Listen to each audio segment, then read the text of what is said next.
everybody. Still French Show, episode 87. Got the main man, Mr. Josh Augustine in the building. Going to be the main event coming up, Samurai 10 up in Canada. We fly out soon, right? When is the fight coming up? Yeah, so tonight's Monday. I don't know when this is going to come out. Tonight's Monday. We fight on Friday, so 4 days.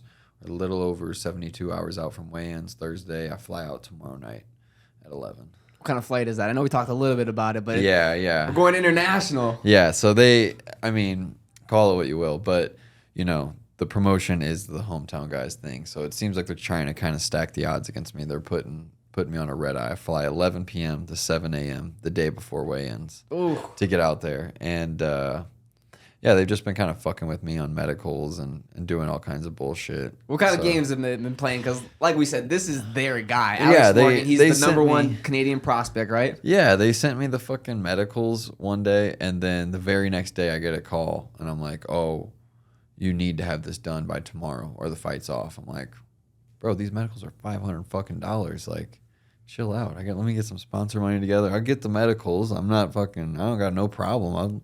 I know there's a whole order to how this goes, but we also had the contract signed 8 weeks ago, and you're like hitting me up 2 weeks before the fight, and it's like, no, it's a big rush. Like, it's just funny how they kind of try to play games. And then, then they stack the red eye, and then they're like asking for a couple pounds, and it's like, if I wasn't already established in this, I would be maybe a little bit flustered, but I kind of anticipated some fuckery from these guys. So, well, last time at his weigh-in, he actually came in overweight, right? He did. I believe he did. I think he came in at like 150 or something for a I fight. think that was a catch weight. I think they both came in at 150. Okay. That. Yeah, that was a catch weight. Yeah, but they did ask me to do that same 150, and I don't see why. I'm trying to make my debut at 45 and show that to the UFC and fight a high-level guy one time. So I wanted to keep the fight at 45. And, I didn't want to lose the opportunity either, so I said 148, and that's what we ended up agreeing on. So it is going to be a catchweight fight. Catchweight fight at 148, but I feel like the UFC, it's a couple pounds. They should know I'll be able to make it. But this was not something that you were looking for. It's something that it sounds like he needs. Yeah, that's something that they asked for. They've made all the requests, and we've said yes to every single last thing. So they've trying to, there's no really built-in excuses for them. No, except for... they're just not trying to pay me and fucking anything that they can get. They're trying to stack against me. But I'm bulletproof right now, man. I've been, like we talked about last time, I've been training with the fucking best guys. I've been making myself more vulnerable and just trying to put myself out there and just get better, dude, and just fucking not care about the results in practice so much and just keep applying pressure to where you see like your vision kind of going, and it just continues to open up in one way or another, whether it's like the way that you saw that it was going to happen or it wasn't. It just continues to open up. So I'm just going to continue to apply that pressure all the way up to Friday night and just keep believing in my team and my skill set. And, I don't think any of this outside bullshit is going to matter at all. It's going to be a fucking fight. And I don't think he has anything to do with them doing this, but that's their boy. And I'm sure he's being very catered to, before this. But I hope that he is. I hope he's feeling nice and dainty and loved and like, oh, this is my show. They didn't even put me on the poster, dog. No way. They didn't even put me on the poster. How do you feel about that? That's crazy.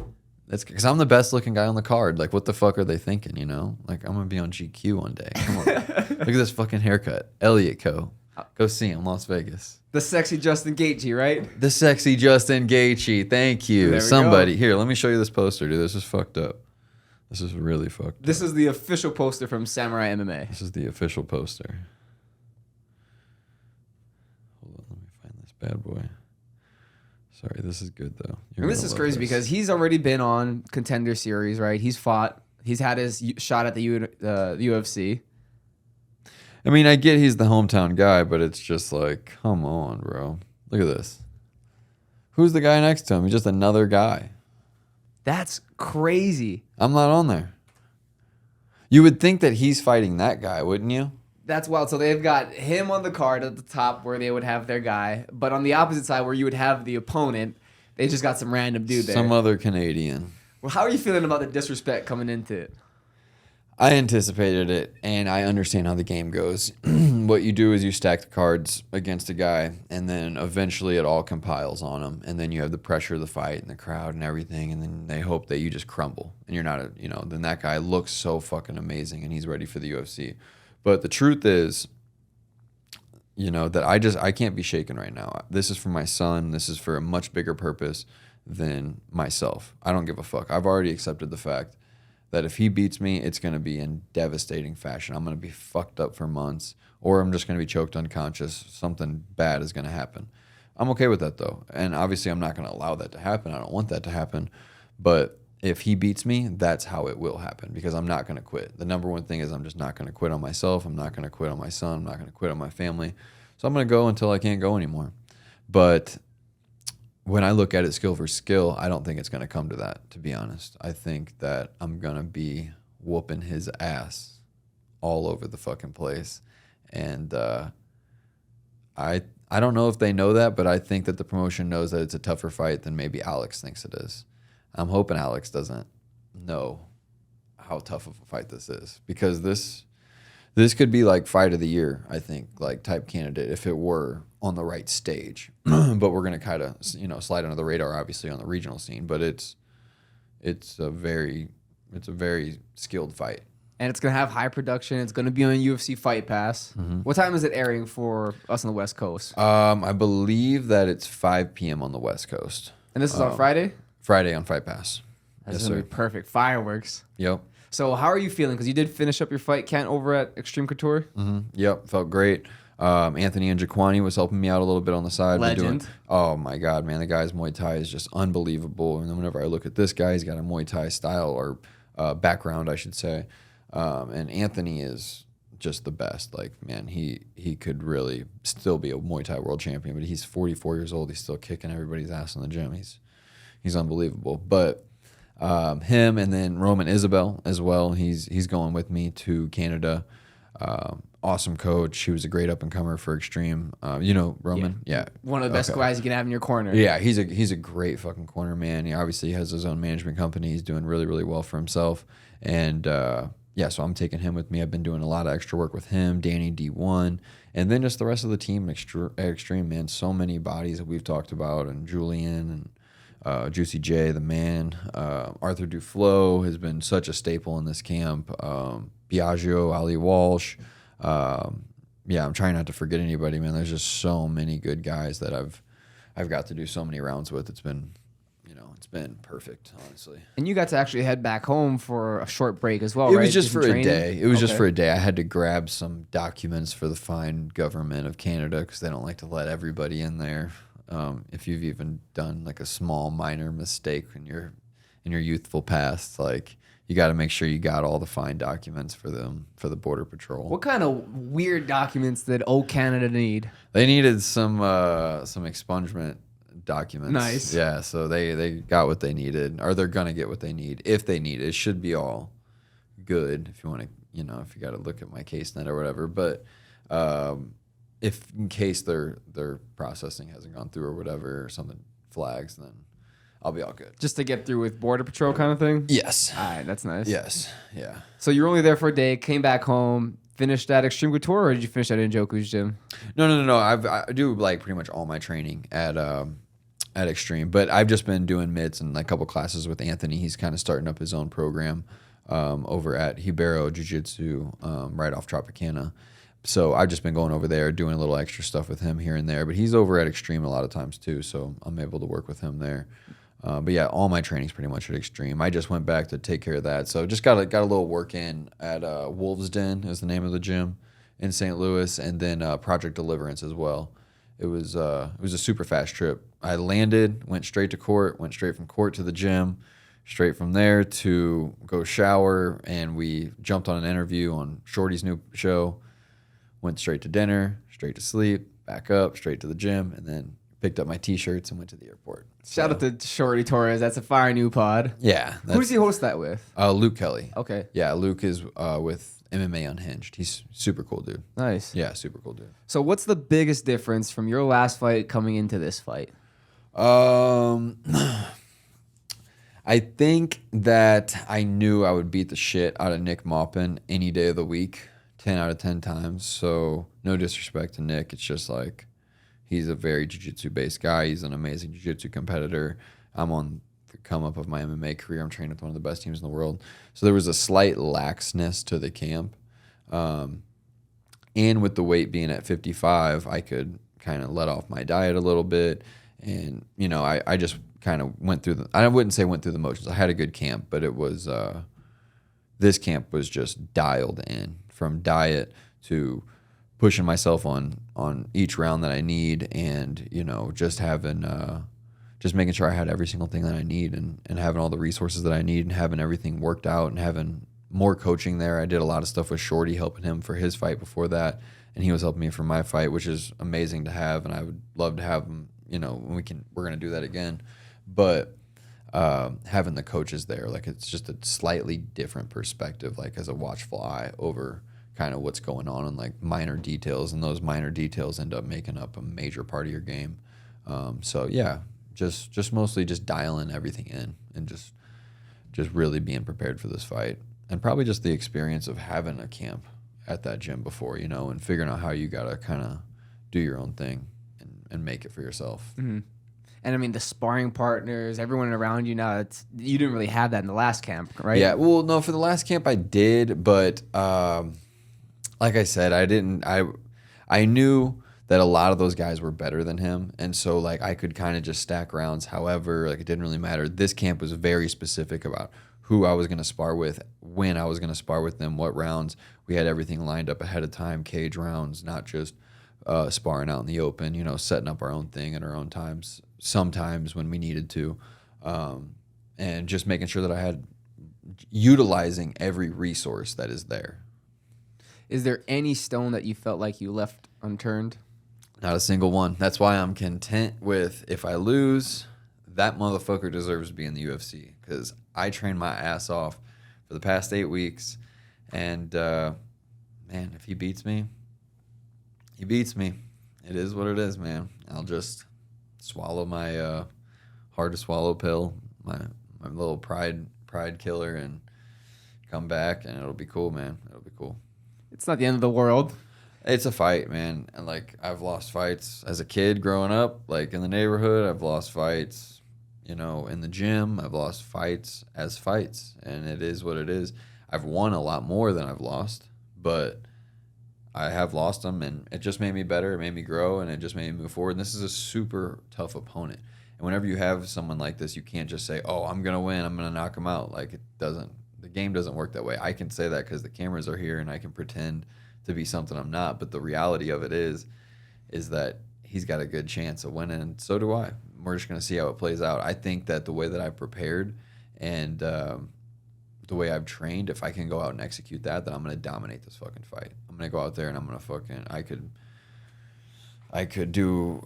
can see a few different ways to a finish, a dominant performance. But, you know, if I don't execute and he's able to get off and do the things that he does well, it could be a really tough night. It could be a really hard night. And if we're both there to fight and we're both executing, which is what I kind of foresee happening, then there goes into that, you know, fight of the year kind of deal. One of those classic fights that go in history. A little back and forth action. No one comes out really too happy or unscathed. No one comes out very pretty. I just hope that my mouth isn't messed up because I want to eat.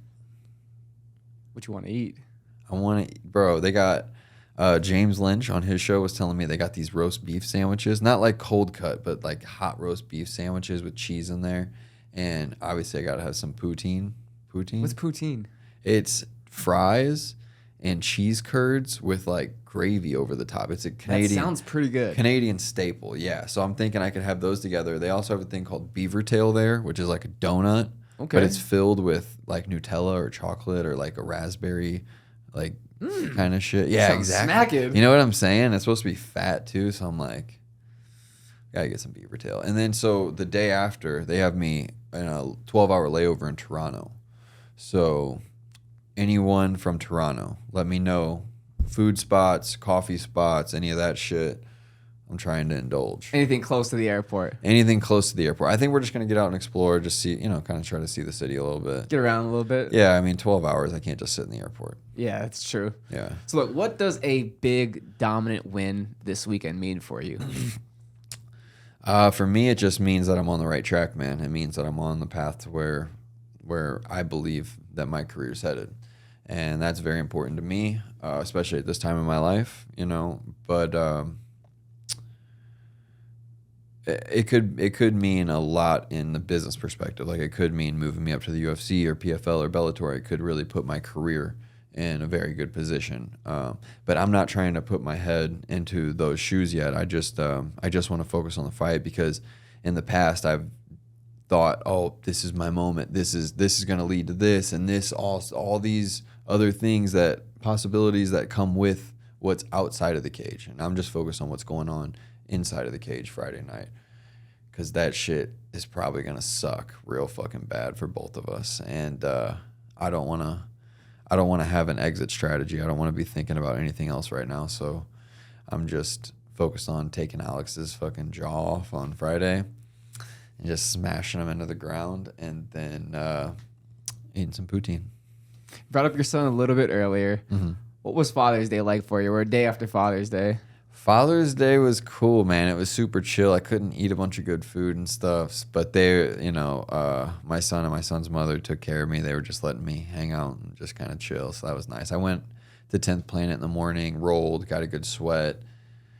We just did laundry, laid low, and then that night we watched me and baby mama watched Knocked Up, because I just love that movie. It was just nice little blast from the past. Enjoyed some Plume cannabis, and did my night run, got my night sweat, and that was it, man. I just chilled. What'd you guys do? What did we do? We You had just some fire food. I saw that. Grinds to the Max. Shout out to Grinds to the Max, bro. That meat jun was crazy.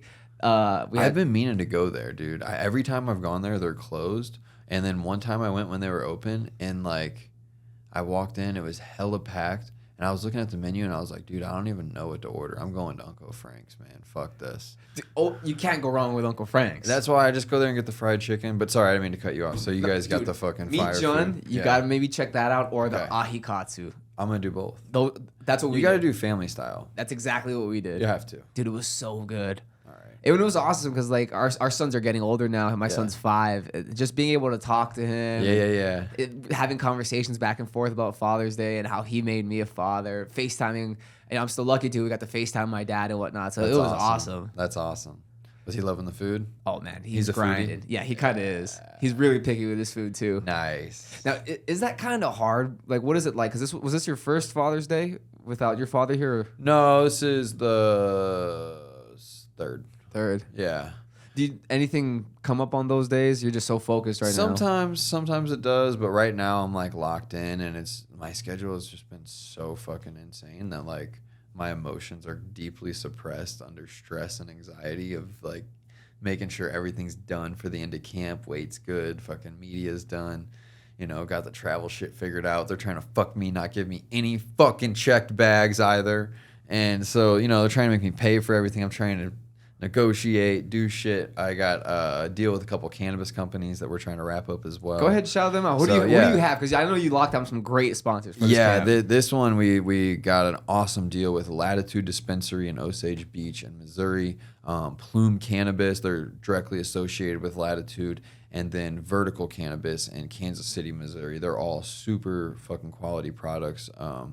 Plume has a lot of infused products, and Latitude is just a badass dispensary that's 24 hours and right on this lake in Missouri. It's really cool. Lake of the Ozarks. If you're from Missouri, you're definitely fucking familiar. Or if you have a Netflix account, right? Well, I forgot all that shit. It's a huge show, the Ozarks. Yeah, but that's not that's not. It's not accurate at all? I don't know. I don't want to say it's not. I don't think it is.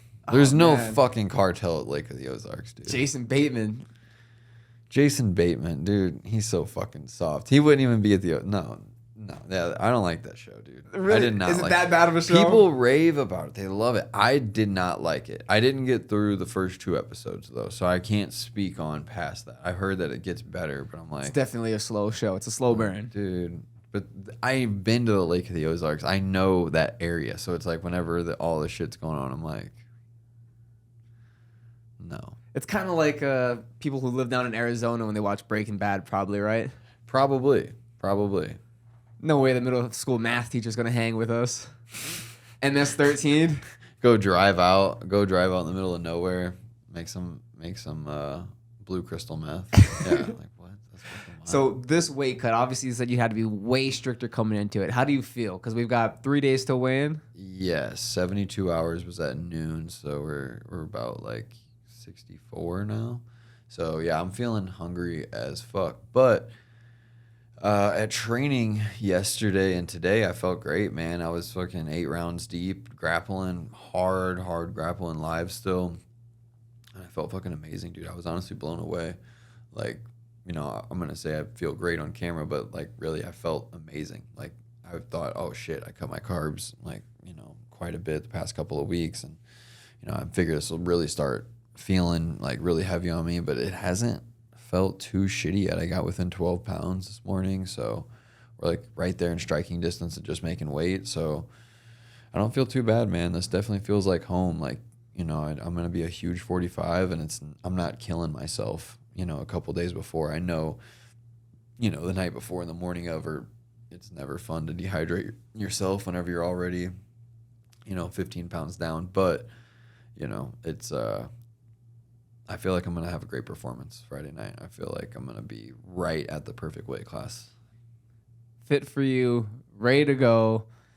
Are you going to make that UFC call, that Sean Shelby call, or to Dana White? If I get the finish, I'm for sure. If I get the finish, for sure. And we'll have to see how the fight goes. I mean, maybe if I dominate, have like a crazy 3-rounder where I'm just like kicking his ass the whole time, then that makes sense. But I'm a realist, man. So if it's not, if it's a shitty performance or like I barely skate by, then I don't know if I'd make that call. But it's hard not to, man. I mean, you are two of some of the best featherweight prospects not in the UFC right now. You're not wrong. I think that a finish puts a staple on it, though. And if I'm healthy and if I make that call and make that promo, it's just like you're going to knock, you know, a lot of times they're knocking that door down for you. So especially on Fight Pass main event, you know, they got quite a few cards coming up this summer, a couple fight nights out here in Las Vegas. So I'm definitely thinking, you know, that's the plan as long as we get the finish. Right? Quick turnaround and jump on that crazy UFC card, UFC 303. Yeah, all last that time turnaround. last time we talked, it was fucking McGregor, Chandler. Now it's Pereira and Yuri. Yeah. Not a bad fight, but no, we just had it though. They just fought. Come on. UFC was it 300? No, I was gonna say was that 298? Yeah, 298. Yeah. You're not excited for that? I mean, if I'm on the card, I'll be excited for it. And it's highly likely. It's likely. There's definitely a possibility as long as I come out healthy. I'm just gonna be pissed though because I'll be like, hell yeah, time to eat, and I'm gonna see a call from Lance Spade, and I'm gonna be like, fuck, like just deny this for a minute. I'll cut the weight. Don't even worry about it. Spin it out real quick. Like, oh yeah, Lance, we gotta do what? What do you think about that? Because it's been so crazy. Even with like the Jamal Hill explanation of the whole Alex Pereira knockout. What did you think about that situation? I actually kind of agreed with him because like Glover's his boy, and you see the picture of him like holding him up and stuff, and then yeah, Pereira kind of did the thing on him, but it's fighting, dude. Like it's easy to get your feelings hurt, and it is what it is, man. You want to go get that back, go get that back. You know, like he's the only one still talking about that shit. Like no one else even really cared. Like it was a moment in time and then it was over. But like as fighters, we get stuck on these things like, oh, this motherfucker disrespected me. I'm gonna fucking show somebody, whoever. But like from the people who really know what's up, I got nothing but respect for Jamal Hill. That motherfucker was a champ. He fucking got knocked out by one of the best strikers, if not the best striker on the planet right now. Like, dude, who cares? That's like he would knock out literally anybody. You're just mad because you got knocked out in front of everybody and you're still feeling that secondhand embarrassment. But I feel it, bro. Like he's just a competitor at the end of the day and he's just mad about it. He should be. He should be. You know, if he would probably wouldn't be the champ if he wasn't. So If he didn't care that much, yeah, if right? he didn't care, yeah, if it was just like, oh yeah, whatever, he did his thing. But yeah, I feel him, but he should try and get that one back. Do you think there's some legitimacy to him relaxing his guard and Alex taking that space when Herb Dean was kind of Yeah, starting on to the break nut it up? shot. I don't know, man. You got to be aware. Like, yes, but like, I don't think Alex did that on purpose. It looked like he was already starting to gauge that range and like really starting to apply that pressure and start to try to land his shots. So I think in that moment, man, he's like, you have to just be aware of that space. And that also goes back to maybe a little bit of cage rust. It was quite a while from him to step in there, and Alex has been one of the most active guys, if not the most active guy in the UFC. So, yeah, I don't really prescribe to that one. I don't know about that one, brother. Yeah, I'm sitting right there with you. You know what I mean? That's kind of like. I wouldn't mind seeing the fight again. No, if they run it back, I would for sure be into it. But it's I don't want to tell a champion like that's an excuse, but like it's a fight, and they literally tell you to keep yourself safe at all times before the fight. So just because there was like a break, like if Herb only gives you so much space, that's the space you have. So like if he broke that space, then like you just got to move back or do whatever counter that you were going to do for that fight. Like it's all happening right there. And like, didn't he wave it on? Jamal waved him on. No, right? well, Alex kind of like waved off Herb Dean. Herb Dean stepped back, and then Jamal. Oh back yeah, into yeah. his You're stance. right. Yeah, I don't know. I mean, Alex is the one who got hit in the nuts. It's like, couldn't it kind of go either way? That's what I'm thinking. You know? Do you think the Conor McGregor and Michael Chandler fight ever happens? Fuck, that's a tough one now. We've been waiting for it for what feels like years at this point. Yeah, over a year now. I'm gonna go with yes. Do you think it does happen later this year, like in the fall or the winter? I was gonna say I think it happens in the fall now, because at this point it's like you can't skate around this fight. Like Conor can't skate around this fight unless Michael decides to take another fight. That's really the only way. But it's been, and it's been booked, like it's been public that they're gonna fight. So now there's gonna be all the secondary questions of why not come back and fight Chandler. So I don't know. I think the fight happens in the and fall. on Chandler's side, it's like, dude, how do you take any other fight at this point when you've waited years? You can't now. There's no reason to. And if he beats Conor, which is possibly the easiest win inside the top 10, you're right back in the title picture. Like, if not fighting for the title, one way. You think so with guys like Charles and Armin Sarukian sitting there? For sure. No doubt. Just because it's the big name in Conor. Well, that's why I say like a number one contender possibly, because like let's say they fight in September and Armin and Islam get scheduled for like November, December. They're gonna do Conor gets knocked out by Chandler, then they'll do Charles or whoever whatever's going on, or he'll just jump in front of the line and fight the winner of that fight. That's what I think that they'll do. What if vice versa happens and Conor McGregor knocks out Michael Chandler? Oh, he's Instant title shot. Come on, Conor the McGregor Golden versus Boy. Islam Makhachev. Oh, if Islam beats Armin, And you think that's gonna be a close fight? I don't know. I think that Islam kicked the shit out of him last time, but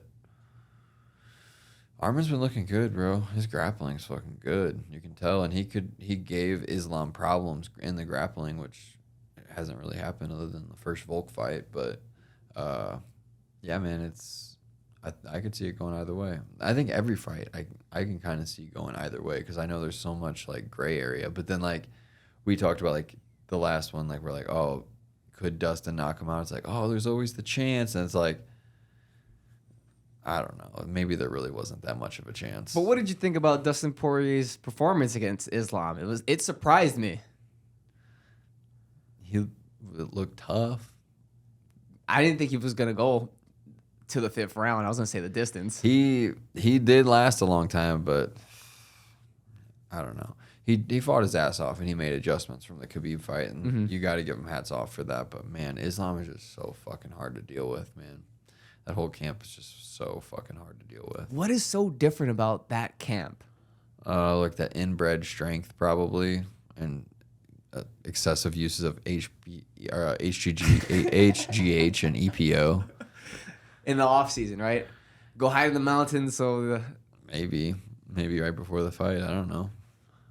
How do they get away with that, you think? Because they've had the track marks for the needles and. Well, especially in Russia, dude. They had in Icarus. They had. Have you seen that? Mm-mm. You need to see that, bro. You'll love it.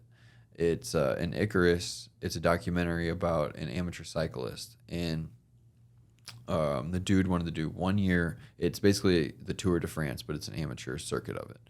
The dude did 1 year of it natural, and then the next year he wanted to do on everything and see how much better he performed, and like train for it and just fucking get juice to the gills, EPO, HGH test, everything. And he started working with this Russian doctor who at the time was in charge of WADA and USADA.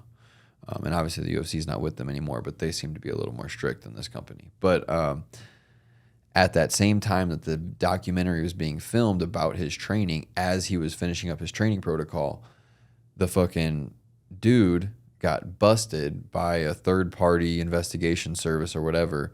He was taking the Russian national team's piss and trading it out, and like with like a hole in the wall. They had like a secret thing in the laboratory of WADA USADA with fucking the Russian team's urine, and they were like 80, like they ended up going back and testing all the other samples, and like I think it was like 85 or 90% were all on shit. Wow. Yeah, so it was administered probably by their coaches, strength and conditioning coaches. They had a whole fucking thing going, and that's all ran by the government. The same shit. That's the same programs that are funded, the same people that are funding the MMA programs, and especially out of that camp and that team. And you don't think like it's the same shit. They have easier drug testing in this, and there's not WADA agents that are going out and testing guys when USADA was around. They weren't going out and doing the random tests like they do here in the States either. So I don't know. I'm not in their camp. I don't know if I haven't seen Khabib fucking inject Islam like, oh brother, sit and fucking hit him with it. But if I had to guess, that's what I would say. I mean, these guys are massive for the weight division as well, right? I mean, they're not just tall and big, but they're thick, and the way they rehydrate is insane. That too. That's also a huge variable. And yeah, I mean, all you hear people talk about is how strong they are, and they just use their wrestling with that strength. Like I don't know. I think it's pretty obvious, but I think all sports have that in it, and I think that you have to find your way to victory one way or the other, or no one gives a fuck. So I don't really care what they do. I think that just like it should be a level playing field. Right, but it's everywhere in sports, like you said, right? It's everywhere in every sport. Uncle Chael says it the best. He's got the same guy as LeBron. I've never heard him say that. That's awesome. You've never heard him say that? Damn. That's how he knows LeBron's on. That is so fucked up. He's got the same doctor. That is so wrong of both of them. What is that doctor's number? I'm just kidding. It's crazy because I've talked to a lot of guys now that have done steroids and whatnot, and they say one cycle is all you need and it's life-changing. You won't keep those benefits forever, but your baseline will end up higher than where it was. That's what I've heard. I don't know. That's what I've heard. I'm not sure. And it's crazy because these guys have no side effects health-wise that they can find or they tell. But well, a lot of the science wasn't backed by like universities and shit because they were illegal drugs. So we don't really know as much as we really should. Like, that's why I was saying last time that shit should just be regulated by teams, and then we should just be the fucking guinea pigs. Like the UFC should have a fucking program and see what it, different levels of testosterone does to retired fighters' brains and like shit like that. Like they should be doing all kinds of stuff with every athlete. Let's see how fucking fast we can make an NFL player. Like, we're getting to a crazy place. There's guys running 4.1s now on the regular. It's not enough. We need to break that 3 barrier. More HGH. Oh my God. Would you take it if you had the chance? If it was all legal, hell yeah, bro. I mean, obviously it works. Like, whenever you look at, like, the baseball steroid area and, like, no one came close to fucking hitting, like, over 50 home runs for, like, 50, 60, 70 years. And then just there's this influx of fucking steroids and just 3 dudes just hit 20 home runs more the next season, Amazing. like the next 3 seasons. That's awesome, bro. And I think it would just be entertaining to watch. Like, whenever you see ONE FC and, like, you know, the old Pride days, that shit is awesome, dude. It's so fun to watch. So are there a bunch of guys in ONE FC that are juiced up? I think so. I don't know. They look like it. That's what I'm saying. There's some guys with like they some look like big it. round shoulders. They and- definitely don't pass the eye test. That's for sure. But I don't know any guys personally over there, so I can't speak on it. Haven't heard any rumblings or anything like that. No, not really. What did you think about? Are you a big boxing fan? Yeah. So the whole Alexander Usyk fight with Tyson. I mean, did you see that coming? And does he go down as like the best boxer this era? Usyk? Yeah. I don't know if he goes down as the best pound for pound boxer this era yet, with a few more defenses and a few more really high star, like big star names. Then yeah, he could. But yeah, I did actually kind of see that coming.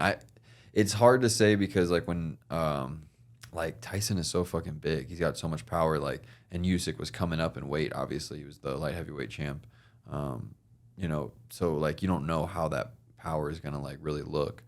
But yeah, stylistically, man, I kind of thought that might happen just because Usyk's so shifty, his footwork's so good. He works with Lomachenko's camp and all those guys, and he just seems to have fun with it. And Tyson seems to be on a little bit of a slide as well, especially since like all the Francis stuff. But that's not to take anything away from him, you know. Like Usyk looked amazing in that fight. Like, you know, that was world class. He's definitely.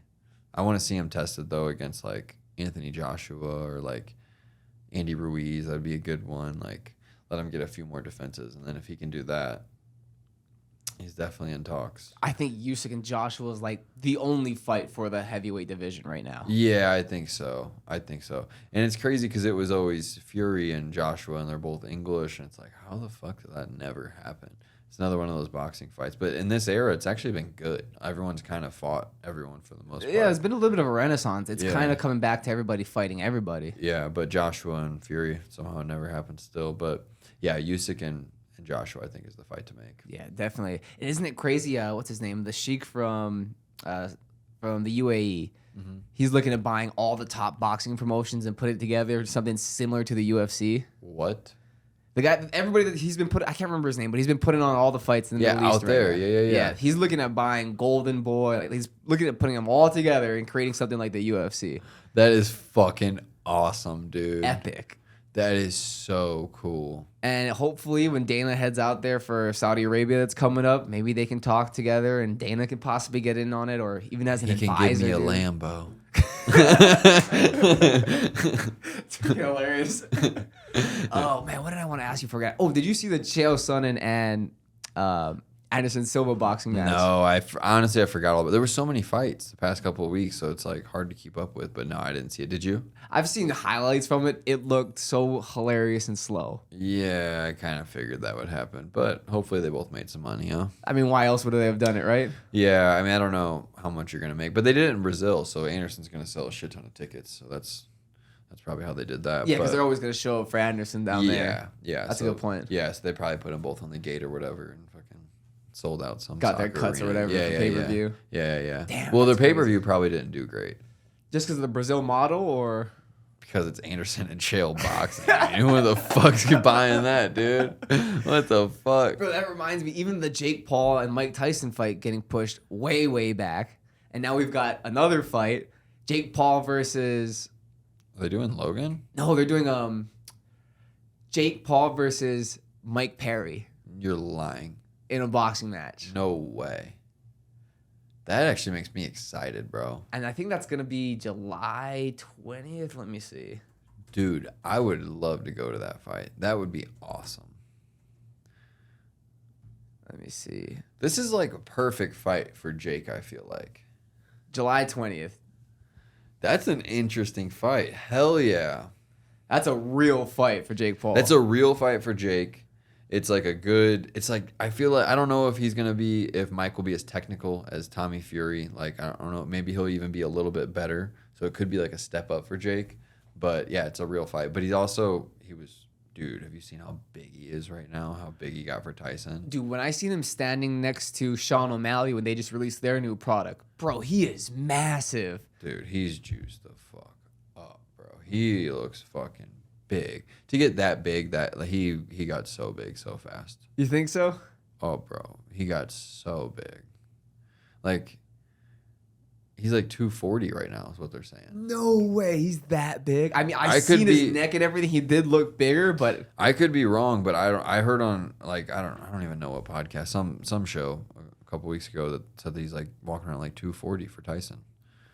But he fought at what, like 200 or 190 or something against Tyron, 194 or something like that. Yeah, something like that. So that's a big jump, man. You played football, you know, like. Well, Mike Perry fought at 170 in the UFC. Probably walks around close to 200. Maybe around there, right? Yeah. Should be a tough fight. Who do you have in that? Jake Paul versus Mike Perry. Man, I really want to say Mike Perry, but Jake's getting pretty good, man. Bro, he's really bought it, huh? He's getting pretty fucking good, dude. And his jab's good. He's technical and he's patient. He doesn't mind winning the decision, where Mike is like just gonna fucking go and he doesn't mind taking damage. So like, man, I could see him just taking a decision off Mike, honestly. Picking him with a jab. Who would you take? Man, Jake Paul is so big. And like, I mean, bare knuckles a whole different story, right? Because Mike's going to get up in your face. He's going to eat one to give one. And then you're going to get cut up. He smokes Jake. He's the best bare knuckle boxer in the world. For sure. Right now. For sure. I wouldn't be surprised if Jake catches him, though. Yeah, I agree. He's just such a bigger guy. He's so much bigger. Yeah. And Mike doesn't mind taking shots. But Mike is like on his shit right now. I feel like he's at like the peak of himself right now. Yeah, he's carrying an aura about him. Yeah, you know what I mean? So maybe he gets the best of Jake. Who knows? But for these Disney guys to be going out there and fighting real fighters, like you said, like Mike Perry's at the top of his game right now. Yeah. And you're going to go fight that guy? Well, it's not that Jake hasn't fought real fighters, but he just did it perfect. Like, to get Nate when he got Nate, like when he got Anderson, like it was just, you know. There's some calculation behind it. There's some calculation. But for some guy that was on Disney Channel in his teens, well, these guys were like in the gym fighting the best fighters in the world in training. For sure. Who would have ever thought? For sure. That's crazy, bro. Did you see online the Logan Paul and Bradley Martin street fight? Yeah. What did you think about that? I didn't see the fight itself. I just saw no one's ever going to see it, right? Yeah, right. It was like them dapping up or whatever. Yeah.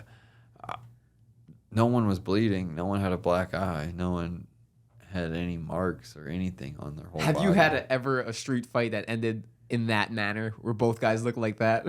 I don't think so, man. I don't think there's ever been one where there's not one busted lip. Like, did Bradley nose? just like shoot on him and he instantly guillotined him and they're like, all right, that's it. Like, was it that quick? Like, I don't understand. Like, the rumor I heard through the podcast mill that we're in was that Logan hit him with a jab. Bradley dropped down for a takedown. He tried to take Logan down. Logan grabbed like underhooks and then like somehow got to like almost like a 50-50 position, then got around his waist. And Brad had like one arm over his neck and he was just so strong. He's kind of like holding him. Finally, Logan like takes him down and then gave him a couple like mushes and that was it. that is so fucking weak. I mean, Logan's a high school wrestler. Who knows what Brad's done? Just steroids and Super athletic, right? Oh yeah, it's definitely a freak. But still, like, he doesn't know shit.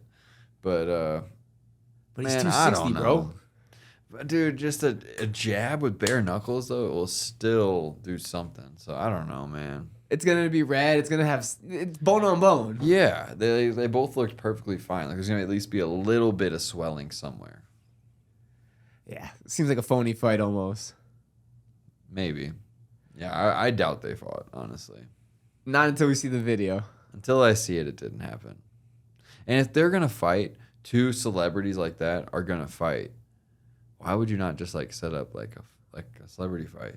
and both make millions of dollars. I don't know. I guess they said out of respect, like, we're just going to pull up. You sign waivers. I'll sign waivers. We can't sue each other, and let's do it. And supposedly they were going to do it outside on the street. Brad was like, look, I shut the gym down. Let's go do it on these mats. We'll do it there. I don't know, man. Maybe they just can't fight. Maybe. That's a possibility, Maybe. right? They Yeah, just Logan can't. was just hitting him like this. And, like, he's And holding he's on like, to him. he's like, oh, I'm done. Oh. They're like, you good, Brad? Oh, you don't even have a scratch on you. Damn. All right. Well, yeah, you fought it out. Good job. No, I don't know. I mean, they were breathing hard. I saw that part. They were breathing hard. They were doing something. That's for sure. They were definitely doing something. Mike's ex is a porn star, right? Is he? Yeah, Mike, what's her name? Logan's friend, Mike Maywak. Oh, yeah. He dated, They're what's not her together anymore, bro. What's her name? Is it Riley Reid or is it a different one? No, I was it's a gonna different say, one. no, I don't know. I got too many porn stars' names popping in my head. I'm fucked up, dude. I was just thinking the same thing. I'm like, that one, no, I don't. Oh, I can't think of it. Chat, drop it in the comments for us. Before we get out of here, Augie, any shout outs, anything you got before we get out of here? Yes, got to give a shout out to all my sponsors always.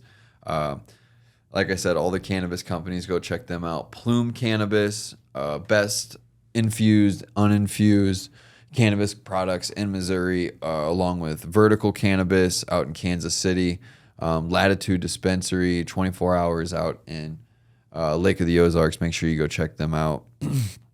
Reset St. Louis, best clothing resale shop, Jordan's, Yeezys, Supreme, all designer shit, all in there all the time.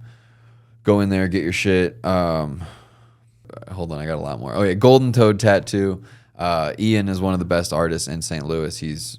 He'd be amazing. He'd be super popular wherever he goes, but he's the king of St. Louis right now. Then we got Total Roofing St. Louis and Big A's Seamless Gutters. And Sports Analytics. Cannot forget about my guys over at Sports Analytics. Go get your picks in. Go make your money. All these guys are fucking killing it, in their field. And I like to associate myself with people that are doing quality work and really taking their time with what they do and love what they do and doing it well. So yeah, make sure you go follow all these guys on Instagram. I have all their stuff in my handle, so go check them out. And thank you for having me on, bro. Of course, my brother. Yep. This Friday, King of Canada, brother. New King of Canada. Come Friday. Samurai MMA 10, the #1 featherweight outside of the UFC, Josh Augustine. Thank you, sir. I appreciate you so much. Alex Morgan. I'm coming for you soon, brother. I'll see you this week. Get that early birthday present. Yes, sir. You already know. Appreciate you so much. See you next time. Still French 87. See you guys.